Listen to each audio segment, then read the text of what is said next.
Telugu cinema ఇండస్ట్రీలో icon స్టార్గా తనకంటూ ఓ ప్రత్యేకమైన గుర్తింపును సంపాదించుకున్న నటుడు అల్లు అర్జున్. ప్రస్తుతం అల్లు అర్జున్ తనదైన రీతిలో సినిమా చేసుకుంటూ ముందుకు దూసుకెళ్తున్నాడనే విషయం మనందరికీ తెలిసిందే.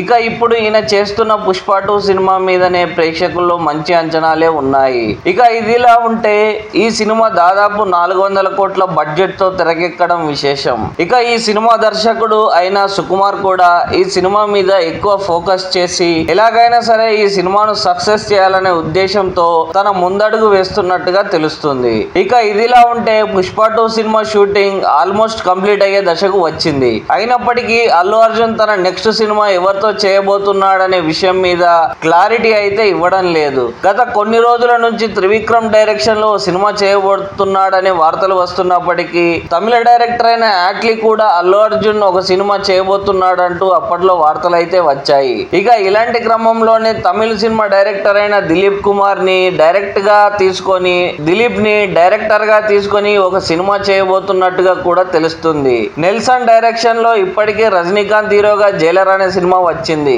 ఈ సినిమా భారీ బ్లాక్ బస్టర్ సక్సెస్ అందుకుంది. ఇండస్ట్రీలో ఎవరికి సాధ్యం కాని రీతిలో ఒక భారీ సక్సెస్ ని కూడా అందుకొని తనదైన రీతిలో ఇండస్ట్రీలో సక్సెస్ ల పరంపరను కొనసాగిస్తున్నాడు. మరి వీళ్ళ కాంబోలో వచ్చే సినిమాని నల్లమలపు శ్రీనివాస్ బుజ్జి నిర్మించబోతున్నట్టుగా తెలుస్తుంది.